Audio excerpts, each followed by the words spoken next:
2012లో న్యూఢిల్లీలో నిర్భయ ఇన్సిడెంట్ జరిగింది. మనం అందరం గుండెలు బాదుకొని రోడ్లు ఎక్కాం. 2019లో హైదరాబాద్లో దిశ ఇన్సిడెంట్ జరిగింది. మళ్ళీ మనందరం రోడ్లు ఎక్కాం, కొవ్వొత్తిల ర్యాలీ చేశాం. ఇప్పుడు 2024లో కోల్కతాలో అభయ, మళ్ళీ అదే పని చేస్తున్నాం. We want justice, we want justice, we want justice.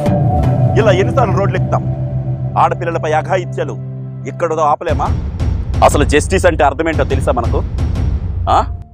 నేరస్తుడికి లైవ్లో ఉరి తీయడమా, లేదా ఎన్కౌంటర్ చేసి చంపేయడమా?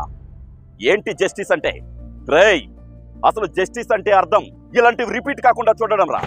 అదిరా అసలైన జస్టిస్ అంటే. నా కూతురు 2వ క్లాస్ చదువుతుంది. రేపటి తరం భారత స్త్రీ. ఇలాంటి పసిపిల్లల భవిష్యత్తుకు భరోసా ఇవ్వడమేరా ఈ జస్టిస్. రేయ్, నిన్నే. నీకు ఆడపిల్లలు ఉన్నారు కదా, ఎక్కడో బెంగాల్లో జరిగింది, నా ఇంట్లో కాదు కదా అని రిలాక్స్ గా కూర్చుంటే రేపు ఆ తండ్రి స్థానంలో నువ్వే ఉంటావు. కూతుళ్ళని ఎంతో భయంతో భక్తితో పెంచుతున్నాం. ఇటువైపు నుండి ఏ గ్రద్ద తన్నుకుపోద్దు అని కోడి పిల్లల్ని పెంచినట్టు గూట్లో పెట్టి పెంచుతున్నాం. మరి కొడుకుని ఆడు మగాడ్రా బుజ్జి అని గాలికి వదిలేస్తున్నాం. ఆడు ఎక్కడెక్కడ ఎవడెవడితో తిరిగి వస్తున్నాడో, సెల్ ఫోన్లో ఎలాంటి వీడియోలు చూస్తున్నాడో, ఎంతమంది అమ్మాయిల్ని ఏడిపిస్తున్నాడో మనం అబ్జర్వ్ చెయ్యం. ఇలాంటి గాలి నా కొడుకులే. ఒంటరిగా దొరికిన ఒక వెటనరీ డాక్టర్ని, ట్యూషన్ నుండి వస్తున్న 7 ఏళ్ల పసిపాప బలవంతంగా అనుభవించారు. సాక్ష్యం ఉండకూడదని చంపేశారు. ఈ నా కొడుకులకి చట్టాల మీద గౌరవము లేదు, పోలీసులు అంటే భయము లేదు. మహా అయితే ఏం చేస్తారు? లైఫ్ వేస్తారు. వేసుకోండి. ఉరి తీస్తారా? తీసుకోండి. కానీ సినిమాలోని డైలాగులు చెప్పి దాన్నే పెద్ద హీరోయిజం అనుకుంటున్నారు.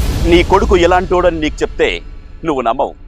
నా కొడుకు గొప్పోడు, నా కొడుకు మంచోడని భజన చేస్తావు. భజన. అంతేగాని నా కొడుకు ఎదవ సార్, వీడి వల్ల చాలా మంది ఆడపిల్లలకి ప్రమాదం ఉంది సార్, వీడి కౌన్సిలింగ్ ఇవ్వండి సార్ అని ఒక్క పేరెంట్ అయినా పోలీసు కంప్లైంట్ ఇచ్చాడా? మరి ఎలా తగ్గుతాయి సార్ ఈ అత్యాచారాలు?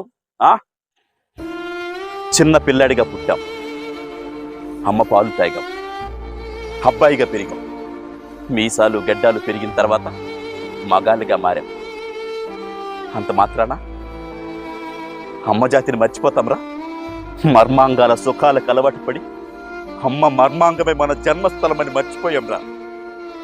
ఎక్కడి నుంచి పుట్టామో అదే చోటుకి ఎగబడి ఇనుపరాడుతో పొడిచి మన కసి తీర్చుకుంటున్నాం. ఆడవారిపై మగాడి ఇన్ని ఘోరాలు చేస్తున్నా మరలా ఇంకో మగబిడ్డను తన కడుపులో మోస్తుంది చూడు. అదిరా స్త్రీ జాతి గొప్పతనం.